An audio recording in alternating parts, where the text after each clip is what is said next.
onetravel adapter can be used in more than 150 countries. And this adapter is with 2 USB ports.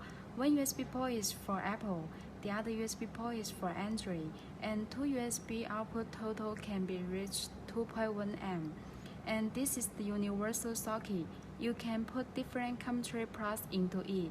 Now you can press this button to pull out the product to be 2 parts. This is the USA plug. You can use it into United States, Japan, and China.